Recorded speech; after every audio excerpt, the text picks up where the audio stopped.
proklamasi. Kami, bangsa Indonesia, dengan ini menyatakan kemerdekaan Indonesia. Hal-hal yang mengenai pemindahan kekuasaan dan lain-lain diselenggarakan dengan cara saksama dan dalam tempo yang sesingkat-singkatnya.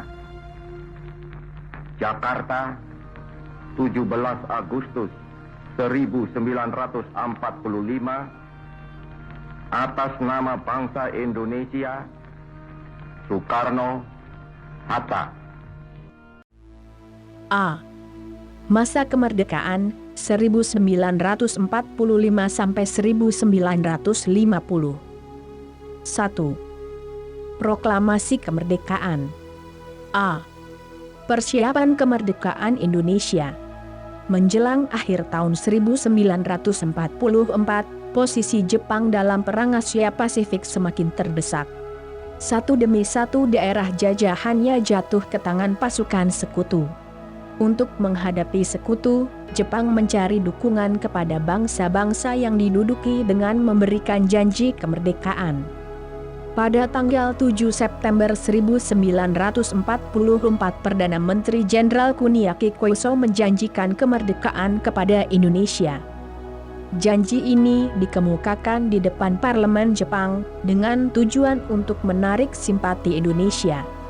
Sebagai pembuktiannya, ia mengizinkan pengibaran bendera merah putih di kantor, tetapi harus berdampingan dengan bendera Jepang. 1. Pembentukan Badan Penyelidik Usaha Persiapan Kemerdekaan Indonesia, BPUPKI. Berkaitan dengan janji yang telah dikemukakan oleh pihak Jepang, pada 1 Maret 1945, diumumkan pembentukan Badan Penyelidik Usaha Persiapan Kemerdekaan, BPUPKI. BPUPKI terdiri dari 63 orang yang diketuai Dr. KRT Rajimanwadyo Diningrat. Dalam aktivitasnya, BPUPKI mengadakan sidang sebanyak 2 kali. Sidang pertama dilaksanakan pada 29 Mei 1 Juni 1945 dan sidang kedua dilaksanakan pada 10-17 Juli 1945. A. Sidang pertama BPUPKI, 29 Mei 1 Juni 1945. Sidang BPUPKI yang pertama membahas tentang rumusan dasar negara Indonesia merdeka. Untuk mendapatkan rumusan dasar negara yang benar tepat, maka acara dalam sidang ini adalah mendengarkan pidato dari 3 tokoh utama pergerakan nasional Indonesia, yaitu Mr. Muhammad Yamin, Mr. Supomo, dan Insinyur Soekarno. Gagasan mengenai rumusan 5 sila dasar negara Republik Indonesia yang dikemukakan oleh Insinyur Soekarno pada tanggal 1 Juni 1945 dikenal dengan istilah Pancasila. Peristiwa ini dikenang dengan ditetapkannya tanggal 1 Juni sebagai hari lahirnya Pancasila. Sampai akhir masa sidang pertama ini, belum ditemukan kesepakatan rumusan dasar negara Republik Indonesia yang benar-benar tepat. Oleh karena itu, dibentuklah suatu panitia kecil yang beranggota 9 orang yang diketuai oleh Insinyur Soekarno. Panitia ini dinamakan Panitia 9. Tugasnya adalah mengolah usulan dari anggota BPUPKI mengenai dasar negara Republik Indonesia. Pertemuan Panitia 9 menghasilkan rumusan yang disebut Jakarta Charter atau Piagam Jakarta, yang disetujui secara bulat dan ditandatangani pada 22 Juni 1945. B. Sidang kedua BPUPKI, 10-17 Juli 1945. Sidang kedua membahas Rencana Undang-Undang Dasar, UUD. Sidang ini juga membicarakan bentuk negara. Mengenai bentuk negara, mayoritas peserta sidang setuju dengan bentuk republik. Selanjutnya BPU PKI membentuk panitia kecil yang beranggotakan 19 orang untuk mempercepat kerja sidang. Panitia ini bernama Panitia Perancang UUD yang diketuai Insinyur Soekarno. Panitia ini menyepakati Piagam Jakarta dijadikan sebagai inti pembukaan UUD. Panitia Perancang UUD juga membentuk panitia lebih kecil beranggotakan 7 orang yang diketuai oleh Supomo untuk merumuskan batang tubuh UUD. Pada tanggal 14 Juli 1945 panitia perancang UUD yang diketuai Soekarno melaporkan hasil kerja panitia yaitu Pernyataan Indonesia Merdeka, Pembukaan Undang-Undang Dasar, Batang Tubuh UUD. Dengan demikian, panitia perancang UUD telah selesai melaksanakan tugasnya. Pada tanggal 16 Juli 1945, BPU PKI menerima dengan bulat naskah Undang-Undang Dasar yang dibentuk Panitia Perancang UUD. 2. Pembentukan Panitia Persiapan Kemerdekaan Indonesia, PPKI. Pada 7 Agustus 1945 BPU PKI dibubarkan karena dianggap telah menyelesaikan tugasnya, yaitu menyusun rancangan Undang-Undang Dasar bagi negara Indonesia. Selanjutnya dibentuklah Panitia Persiapan Kemerdekaan Indonesia, PPKI. Ketua PPKI adalah Insinyur Soekarno dan wakilnya Dr. Andus Muhammad Hatta. Sebagai penasihat diangkat MRA Cumat Subarjo. Pada awal pembentukannya, jumlah anggota PPKI terdiri atas 21 orang, kemudian ditambah 6 orang, jadi jumlahnya 27 orang.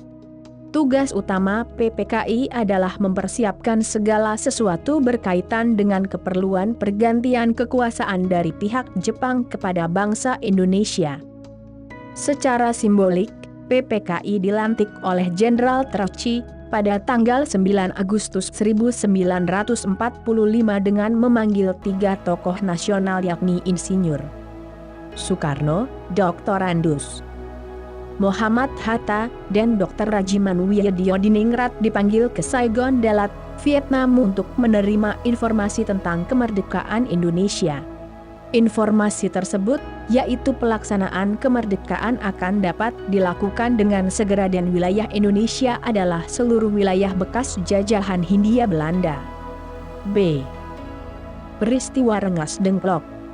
Peristiwa Rengas Dengklok diawali oleh peristiwa menyerahnya Jepang tanpa syarat kepada pasukan sekutu pada tanggal 14 Agustus 1945. Berita tentang menyerahnya Jepang kepada sekutu diketahui oleh beberapa tokoh pemuda, terutama Sultan Syahrir.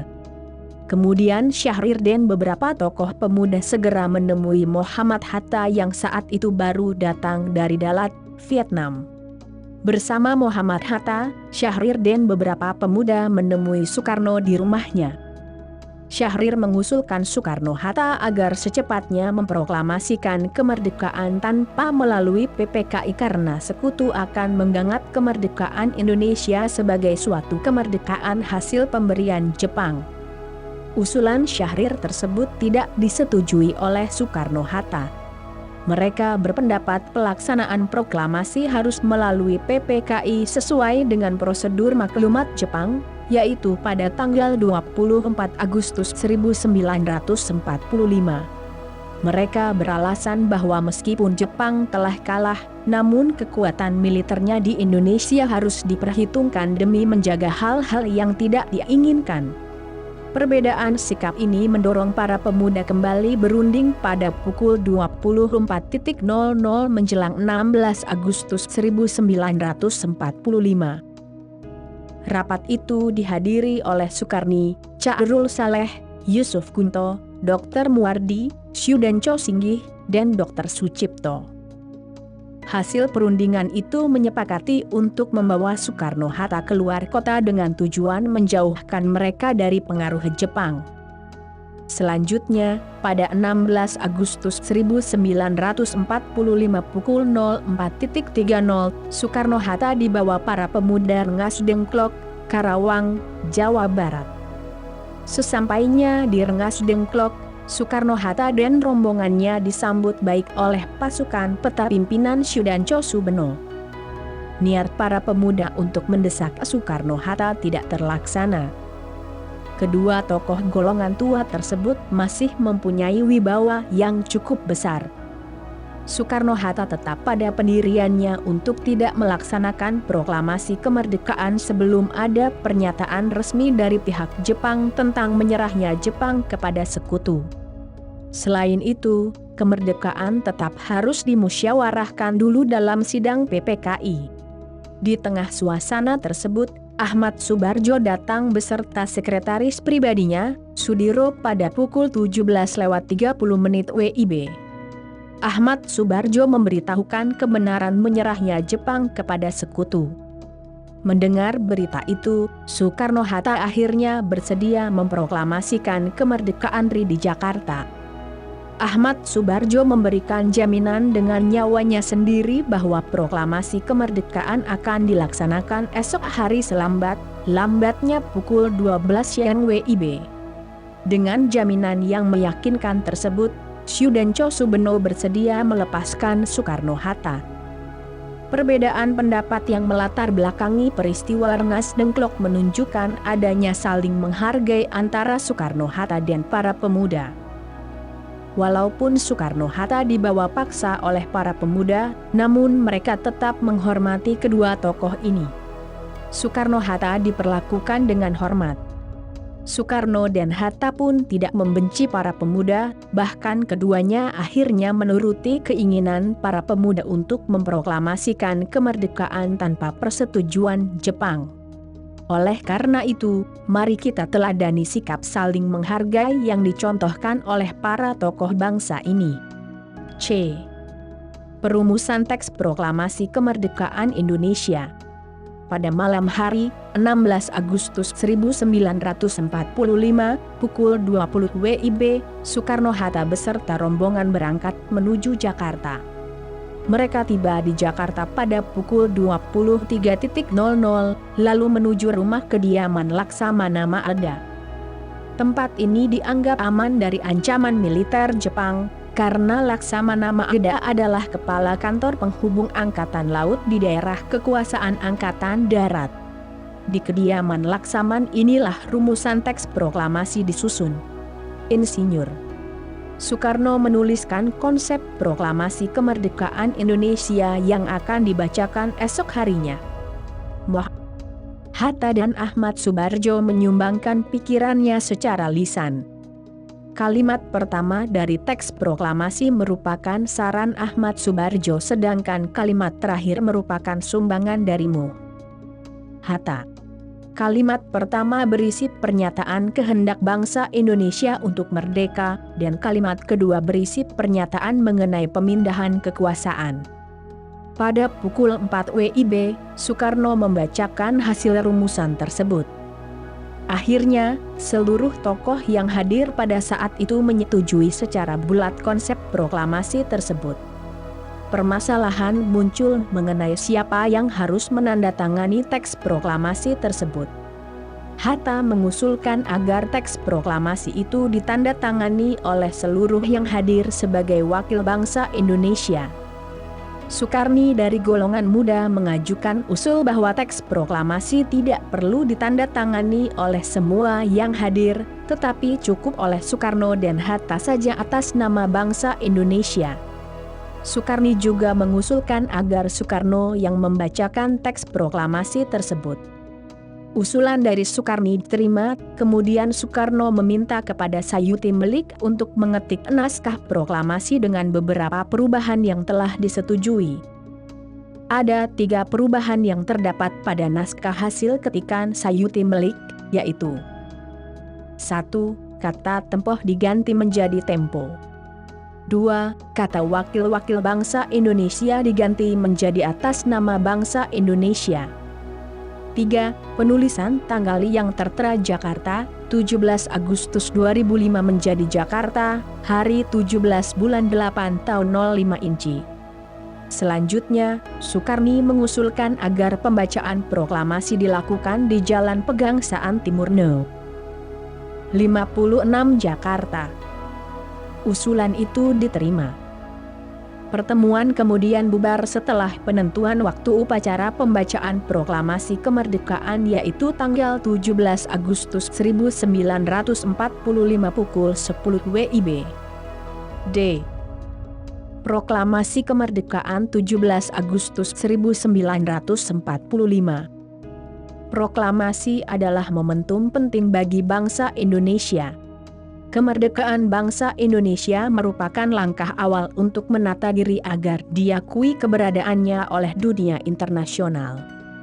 Sejak pagi tanggal 17 Agustus 1945, persiapan upacara pembacaan proklamasi kemerdekaan dilakukan di Jalan Pegangsaan Timur No. 56. Halaman rumah Soekarno sudah dipadati oleh massa menjelang pembacaan teks proklamasi. Dr. Muwardi memerintahkan kepada Latief Hendraningrat untuk menjaga keamanan pelaksanaan upacara. Latif dalam melaksanakan pengamanan dibantu oleh Arifin Abdurrahman untuk mengantisipasi gangguan tentara Jepang. Tepat pukul 10 WIB, upacara proklamasi kemerdekaan Indonesia dimulai. Setelah pidato dan pembacaan proklamasi selesai, kemudian dilakukan pengibaran bendera merah putih oleh Latief Hendraningrat DNS. Suaud. Rakyat yang hadir serempak menyanyikan lagu kebangsaan Indonesia Raya. Upacara proklamasi ditutup oleh sambutan Wali Kota Jakarta, Suwiryo dan Dr. Muwardi. Peristiwa yang sangat bersejarah tersebut berlangsung secara sederhana dan hanya memakan waktu kurang dari 1 jam. Meskipun demikian, peristiwa tersebut membawa pengaruh yang luar biasa hebatnya bagi bangsa Indonesia. Proklamasi kemerdekaan ini merupakan tonggak berdirinya negara Republik Indonesia yang berdaulat. Sambutan rakyat terhadap proklamasi kemerdekaan. Puncak perjuangan bangsa dalam merebut kemerdekaan dari tangan penjajah adalah dengan diproklamasikannya kemerdekaan Indonesia pada tanggal 17 Agustus 1945. Sebagian besar rakyat Indonesia dapat dengan cepat menanggapi hakikat dari makna proklamasi itu. Namun demikian, ada juga yang menanggapi kemerdekaan itu adalah bebas dari segala-galanya, sehingga mereka berusaha melawan kekuatan yang selama ini membelenggunya. Sikap inilah yang pada gilirannya memunculkan perlawanan-perlawanan baik terhadap tentara Jepang maupun kepada penguasa pribumi yang pada zaman kolonial Belanda maupun Jepang berpihak kepada penjajah. 1. Rapat raksasa di lapangan Ikada.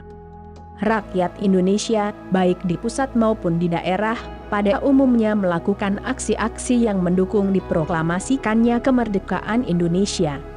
Para pemuda yang dipelopori oleh Komite Van Aksi Menteng 31 di pusat. Dalam hal ini Jakarta menghendaki agar para pemimpin perjuangan kemerdekaan mau bertemu dengan rakyat dan berbicara di hadapan mereka mengenai kemerdekaan Indonesia sebagai puncak perjuangan bangsa.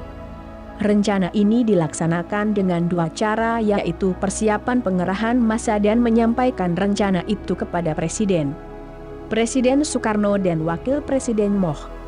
Hatta yang terpilih secara aklamasi oleh PPKI menyetujui rencana tersebut, demikian juga dengan para menteri yang telah dilantik. Masalah yang menjadi perhatian adalah sikap tentara Jepang dengan rencana tersebut. Presiden harus mempertimbangkan rencana tersebut dengan matang agar tidak terjadi bentrokan dengan massa. Presiden memutuskan untuk mengadakan sidang kabinet di kediaman Presiden. Sidang kabinet diselenggarakan pada tanggal 9 September 1945 dan berlangsung sampai tengah malam, sehingga sidang ditunda sampai pukul 10 pagi keesokan harinya. Pada pagi harinya sidang dilanjutkan lagi di lapangan Banteng Barat dan dihadiri oleh para pemimpin pemuda atau para pemimpin Badan Perjuangan. Para pemimpin pemuda menghendaki agar pertemuan antara pemimpin bangsa dengan rakyatnya tidak dibatalkan. Akhirnya dengan berbagai pertimbangan rapat menyetujui rencana itu. Presiden dan Wakil Presiden serta para menteri kemudian menuju ke lapangan Ikada. Ternyata lapangan Ikada telah dipenuhi oleh massa yang lengkap dengan senjata tajam. Tampak pula tentara Jepang bersiap siaga senjata lengkap dan tank-tanknya. Melihat kondisi ini, tampaknya bentrokan antara pasukan Jepang dengan massa dapat terjadi sewaktu-waktu. Mobil presiden dan wakil presiden diberhentikan sebentar oleh komandan jaga sebelum dipersilahkan masuk ke lapangan Ikada. Soekarno menuju panggung dan menyampaikan pidato singkat setelah memasuki lapangan Ikada. Soekarno meminta dukungan dan kepercayaan kepada seluruh rakyat Indonesia untuk mematuhi kebijaksanaannya, patuh, dan disiplin dalam pidatonya. Soekarno juga memerintahkan massa untuk bubar dengan tertib. Imbauan tersebut ternyata dipatuhi oleh massa yang memadati lapangan Ikada. Melihat fenomena ini, rapat raksasa di lapangan Ikada ini adalah manifestasi pertama dari kewibawaan pemerintah Republik Indonesia kepada rakyatnya. Sekalipun rapat ini berlangsung singkat, tetapi telah berhasil mempertemukan rakyat dengan para pemimpinnya dan sekaligus memberikan kepercayaan rakyat kepada para pemimpinnya. 2. Tanggapan di berbagai daerah terhadap proklamasi.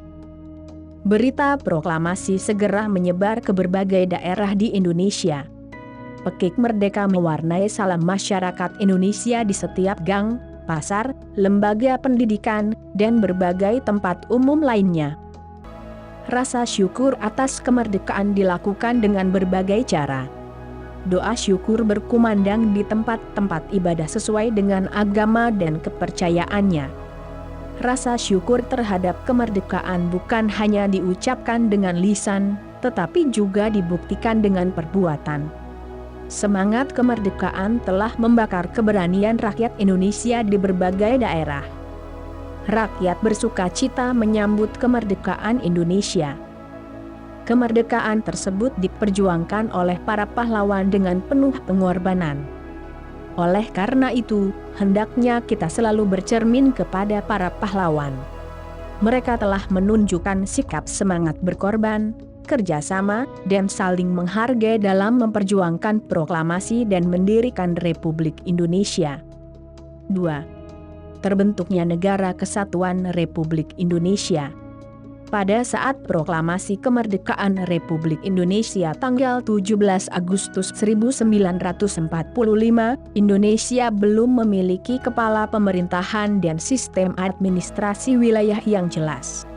Setelah proklamasi kemerdekaan, segera dibentuk kelengkapan pemerintahan dengan tujuan agar pembangunan dapat berlangsung dengan baik. Para pemimpin segera membentuk lembaga pemerintahan dan kelengkapan negara sehari setelah proklamasi dikumandangkan. PPKI segera menyelenggarakan rapat-rapat yang menghasilkan beberapa keputusan penting sebagai berikut. A. Pengesahan UUD 1945. Rapat PPKI beragendakan untuk menyepakati pembukaan DIN UUD Negara Republik Indonesia. Piagam Jakarta yang dibuat oleh BPUPKI menjadi rancangan awal dan dengan sedikit perubahan disahkan menjadi UUD yang terdiri atas pembukaan, batang tubuh yang terdiri dari 37 pasal, 4 pasal aturan peralihan dan 2 ayat aturan tambahan disertai dengan penjelasan. Dengan demikian, Indonesia memiliki landasan hukum yang kuat dalam hidup bernegara dengan menentukan arahnya sendiri. B. Pemilihan Presiden dan Wakil Presiden. Soekarno dan Hatta ditetapkan sebagai Presiden dan Wakil Presiden pertama Republik Indonesia secara aklamasi dalam musyawarah untuk mufakat. Lagu Kebangsaan Indonesia Raya mengiringi penetapan Presiden dan Wakil Presiden terpilih. C. Pembagian wilayah Indonesia. Rapat PPKI tanggal 19 Agustus 1945 memutuskan pembagian wilayah Indonesia menjadi 8 provinsi di seluruh bekas jajahan Hindia Belanda. Kedelapan provinsi tersebut adalah Sumatera, Jawa Barat, Jawa Tengah, Jawa Timur, Sunda Kecil, Maluku, Sulawesi, dan Kalimantan. D. Pembentukan Kementerian. Mr. Ahmad Subarjo melaporkan hasil rapat panitia kecil yang dipimpin olehnya. Hasil rapat panitia kecil mengajukan adanya 13 kementerian. Pada 2 September 1945 dibentuk susunan kabinet yang pertama. Kabinet ini merupakan kabinet presidensial yang bertanggung jawab kepada presiden. Anggotanya diangkat dan diberhentikan oleh presiden. Tugasnya membantu presiden dalam menjalankan roda pemerintahan sesuai amanat UUD 1945. Adapun susunan kabinet yang pertama tersebut adalah sebagai berikut. Selain itu, diangkat pula 4 pejabat negara yang mengepalai beberapa lembaga negara, antara lain Kusumahatmaja, Mahkamah Agung, Gatot Tarunamiharja, Jaksa Agung, A.G. Pringgodiko, Sekretaris Negara, dan Soekarjo Wiryo Pranoto, Juru Bicara Negara. E. Pembentukan Komite Nasional Indonesia Pusat, KNIP. Tanggal 22 Agustus 1945 PPKI kembali menyelenggarakan rapat pembentukan KNIP, Komite Nasional Indonesia Pusat, yang akan menggantikan PPKI. Soekarno dan Hatta mengangkat 135 orang anggota KNIP yang mencerminkan keadaan masyarakat Indonesia. Seluruh anggota PPKI kecuali Soekarno dan Hatta menjadi anggota KNIP yang kemudian dilantik pada tanggal 29 Agustus 1945. Tugas dan wewenang KNIP adalah menjalankan fungsi pengawasan dan berhak ikut serta dalam menetapkan garis-garis besar haluan negara, GBHN. F. Membentuk kekuatan pertahanan dan keamanan. Pada tanggal 23 Agustus, Presiden Soekarno mengesahkan secara resmi Badan Keamanan Rakyat, BKR, sebagai badan kepolisian yang bertugas menjaga keamanan. Sebagian besar anggota BKR terdiri dari mantan anggota PETA, KANIL, dan HIHO. Pada tanggal 5 Oktober berdirilah TKR, Tentara Keamanan Rakyat. Supriyadi, tokoh perlawanan tentara PETA terhadap Jepang di Blitar, terpilih sebagai pimpinan TKR. Atas dasar maklumat itu, Urip Sumiharjo segera membentuk markas besar TKR yang dipusatkan di Yogyakarta. 3. Perjuangan mempertahankan kemerdekaan. Setelah memproklamasikan kemerdekaannya pada 17 Agustus 1945, bangsa Indonesia masih harus menghadapi Belanda yang ingin mengembalikan kekuasaannya atas Indonesia. Dalam mempertahankan kemerdekaannya, bangsa Indonesia melakukan berbagai upaya. A. Perjuangan fisik. 1. Insiden Hotel Yamato. 2. Pertempuran Surabaya. 3. Pertempuran 5 hari di Semarang. 4. Pertempuran Ambarawa. 5. Bandung Lautan Api. 6. Pertempuran Medan Area. 7. Pertempuran Puputan Margarana. 8. Serangan Umum 1 Maret 1949. B. Perjuangan diplomasi. Melalui perjuangan diplomasi, bangsa Indonesia berupaya menunjukkan kepada dunia internasional bahwa kemerdekaan dan kedaulatan yang telah diraih bangsa Indonesia pantas untuk dibelah dan dipertahankan. Selain itu, bangsa Indonesia juga berusaha menunjukkan sikap dan itikat baik dalam menyelesaikan perselisihan dengan Belanda. Berikut ini adalah beberapa upaya diplomasi yang dilakukan oleh bangsa Indonesia untuk mempertahankan kemerdekaannya. 1. Perundingan Linggajati. 2. Perundingan Renville. 3. Perundingan Rumroyan. 4. Konferensi Meja Bundar. 4. Perkembangan politik Indonesia pada masa kemerdekaan. A. Republik Indonesia Serikat. Sesuai hasil kesepakatan konferensi meja bundar, bentuk Negara Kesatuan Republik Indonesia berubah menjadi Republik Indonesia Serikat, RIS. Republik Indonesia Serikat, RIS, berdiri pada tanggal 27 Desember 1949 dengan Undang-Undang Dasar Sementara sebagai konstitusinya. Sesuai dengan isi konstitusi baru itu, negara berbentuk federasi dan meliputi seluruh daerah Indonesia. Yang tergabung dalam federasi ini antara lain adalah sebagai berikut. Negara bagian yang meliputi Negara Indonesia Timur, Negara Pasundan, Negara Jawa Timur, Negara Madura, Negara Sumatera Selatan, Negara Sumatera Timur, dan Republik Indonesia. Satuan-satuan kenegaraan yang meliputi Kalimantan Barat, Kalimantan Timur, Kalimantan Tenggara, Banjar, Dayak Besar, Bangka, Belitung, Riau, dan Jawa Tengah. Daerah Swapraja yang meliputi Kota Waringin, Sabang, dan Padang. Sistem pemerintahan RIS dipegang oleh Presiden dan Menteri-Menteri di bawah Perdana Menteri. Terpilih sebagai Presiden RIS adalah Insinyur Soekarno setelah ia menjadi calon tunggal dalam pemilihan Presiden RIS tanggal 15 Desember 1949. Sementara itu, Dr. Andus Moh Hatta diangkat menjadi Perdana Menteri RIS pada tanggal 20 Desember 1949. B. Kembali menjadi Negara Kesatuan Republik Indonesia. Bentuk Negara Republik Indonesia Serikat, RIS, ternyata tidak sesuai dengan cita-cita kesatuan dan persatuan bangsa Indonesia. Oleh karena itu, muncul gerakan-gerakan untuk mengubah bentuk negara kembali menjadi Negara Kesatuan Republik Indonesia, NKRI. Rakyat di negara-negara bagian mengadakan demonstrasi untuk membubarkan RIS dan menuntut kembali ke dalam NKRI. Pada bulan April 1950, hampir seluruh negara bagian dan satuan-satuan kenegaraan telah bergabung dengan Republik Indonesia, kecuali Negara Indonesia Timur dan Negara Sumatera Timur. Berkat pendekatan dan ajakan yang dilakukan, Negara Indonesia Timur dan Negara Sumatera Timur akhirnya menyatakan keinginannya untuk bergabung kembali ke dalam NKRI. Kedua negara bagian tersebut kemudian memberikan mandatnya kepada pemerintah RIS guna mengadakan pembicaraan mengenai pembentukan Negara Kesatuan dengan pemerintah RI pada 12 Mei 1950.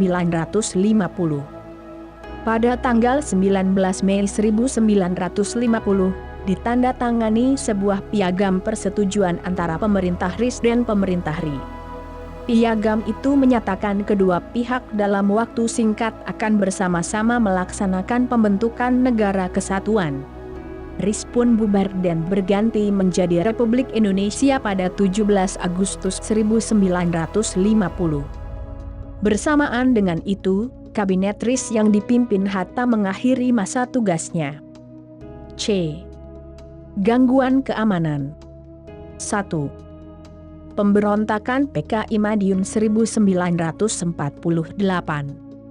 Pemberontakan ini terjadi pada tanggal 18 September 1948 yang dipimpin oleh Musso. Tujuan dari pemberontakan PKI Madiun adalah ingin mengganti dasar negara Pancasila dengan komunis serta ingin mendirikan Soviet Republik Indonesia.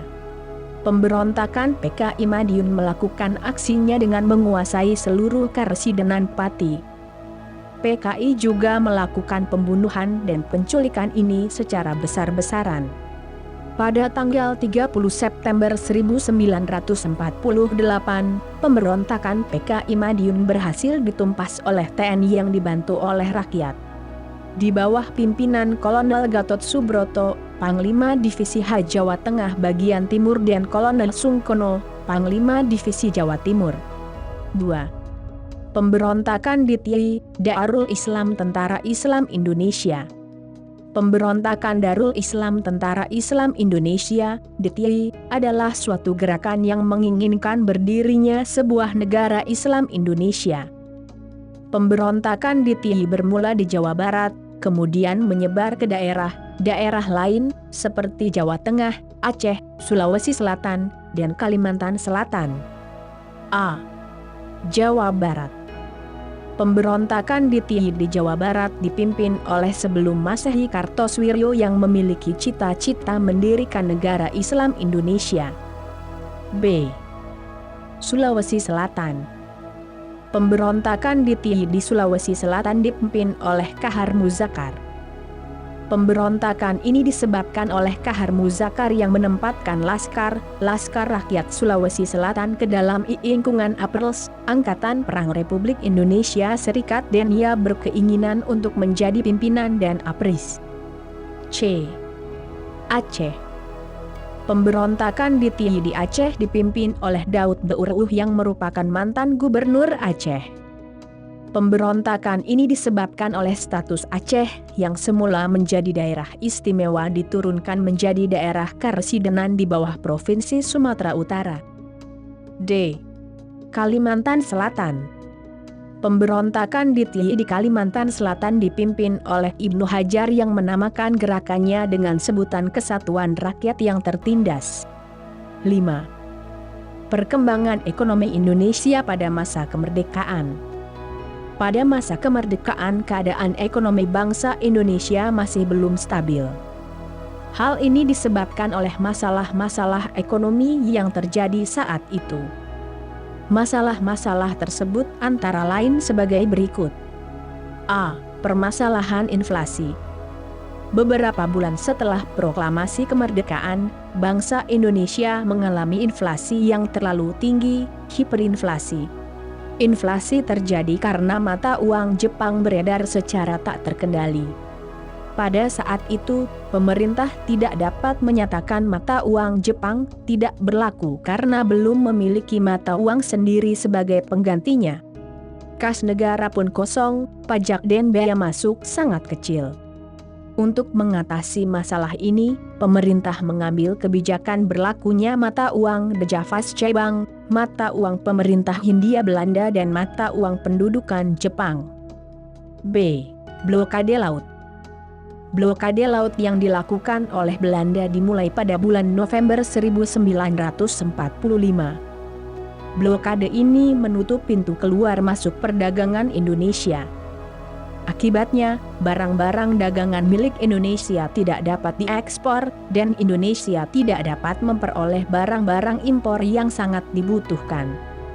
Tujuan Belanda melakukan blokade ini adalah untuk meruntuhkan perekonomian Indonesia.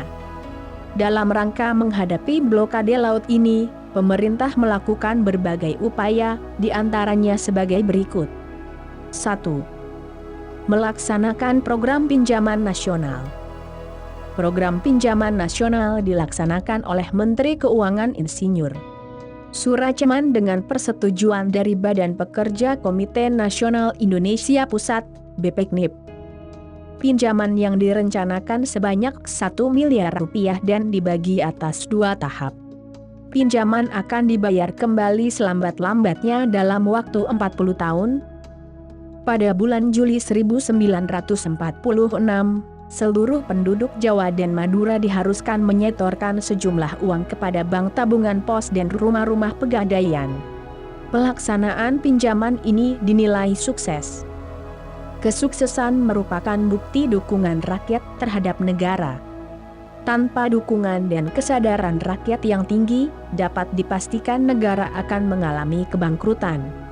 2. Melakukan diplomasi ke India. Pada tahun 1946, Indonesia membantu pemerintah India yang tengah menghadapi bahaya kelaparan dengan mengirimkan beras seberat 500.000 ton. Sebagai imbalannya, pemerintah India menjanjikan akan mengirimkan bahan pakaian yang sangat dibutuhkan oleh rakyat Indonesia. Selain bersifat ekonomis, pengiriman bantuan ke India juga bersifat politis karena India merupakan negara Asia yang paling aktif mendukung perjuangan diplomatik dalam rangka solidaritas negara-negara Asia. 3. Mengadakan hubungan dagang langsung ke luar negeri. Usaha mengadakan hubungan dagang ke luar negeri itu dirintis oleh Banking and Trading Corporation, BTC, suatu badan perdagangan semi pemerintah. BTC berhasil mengadakan kontak dengan perusahaan swasta Amerika Serikat. Dalam transaksi pertama, pihak Amerika Serikat bersedia membeli barang ekspor seperti gula, teh, dan karet. Usaha lain untuk mengadakan hubungan dagang langsung ke luar negeri juga dilakukan melalui Sumatera. Tujuan utamanya adalah Singapura dan Malaya. Usaha ini dilakukan dengan perahu layar dan kapal motor cepat. Pelaksanaan penembusan blokade dilakukan oleh Angkatan Laut Republik Indonesia dengan bantuan dari pemerintah daerah penghasil barang-barang ekspor. Melalui upaya ini, Indonesia berhasil menjual barang-barang ekspor dan memperoleh barang-barang impor yang dibutuhkan. 6. Kehidupan masyarakat Indonesia pada masa kemerdekaan. Kemerdekaan telah membawa perubahan yang sangat besar terhadap kehidupan masyarakat Indonesia. Perubahan-perubahan tersebut antara lain adalah sebagai berikut. A. Kehidupan sosial. Sebelum kemerdekaan, telah terjadi diskriminasi rasial dengan membagi kelas-kelas masyarakat. Saat itu, masyarakat Indonesia didominasi oleh warga Eropa dan Jepang. Sebagian besar warga pribumi hanyalah masyarakat rendahan yang menjadi pekerja bagi para bangsawan dan penguasa. Setelah Indonesia merdeka, segala bentuk diskriminasi rasial dihapuskan dan semua warga Indonesia dinyatakan memiliki hak dan kewajiban yang sama dalam segala bidang. B. Pendidikan. Pada masa penjajahan, kesempatan memperoleh pendidikan bagi anak-anak Indonesia sangat terbatas. Dari sejumlah anak-anak usia sekolah, hanya sebagian kecil saja yang sempat menikmati sekolah. Akibatnya, sebagian besar penduduk Indonesia masih buta huruf. Oleh karena itu, segera setelah proklamasi kemerdekaan, pemerintah mengangkat Ki Hajar Dewantara sebagai Menteri Pendidikan, Pengajaran, dan Kebudayaan, PP&K. Ki Hajar Dewantara menjabat jabatan ini hanya selama 3 bulan. Kemudian, jabatan Menteri PP&K dijabat oleh MRTSG Mulia yang hanya menjabat selama 5 bulan. Selanjutnya, jabatan Menteri PP&K dijabat oleh Muhammad Syafi'i. Kemudian, ia digantikan oleh M.R. Suwandi. Pada masa jabatan M.R. Suwandi, dibentuk Panitia Penyelidik Pengajaran Republik Indonesia yang bertugas untuk meneliti dan merumuskan masalah pengajaran setelah kemerdekaan. Setelah menyelesaikan tugasnya, panitia ini menyampaikan saran-saran kepada pemerintah. Kemudian, disusunlah dasar struktur dan sistem pendidikan di Indonesia. Tujuan umum pendidikan di Indonesia merdeka adalah mendidik anak-anak menjadi warga negara yang berguna, yang diharapkan kelak dapat memberikan pengetahuannya kepada negara. Dengan kata lain, tujuan pendidikan pada masa itu lebih menekankan pada penanaman semangat patriotisme. Pendidikan pada awal kemerdekaan terbagi atas 4 tingkatan, yaitu pendidikan rendah, pendidikan menengah pertama, pendidikan menengah atas, dan pendidikan tinggi. Pada akhir tahun 1949, tercatat sejumlah 24.775 buah sekolah rendah di seluruh Indonesia. Untuk pendidikan tinggi, sudah ada sekolah tinggi dan akademi di beberapa kota seperti Jakarta, Klaten, Solo, dan Yogyakarta. Selain itu, ada pula universitas seperti Universitas Gadjah Mada. C. Kebudayaan. Dalam bidang kesenian, banyak muncul lagu yang bertemakan nasionalisme yang diciptakan oleh para komponis seperti Cornel Simajuntak, Kusbini, dan Ismail Marzuki. Lagu-lagu tersebut antara lain Bagaimu Negeri, Halo Halo Bandung, Selendang Sutrat, dan Maju Tak Gentar.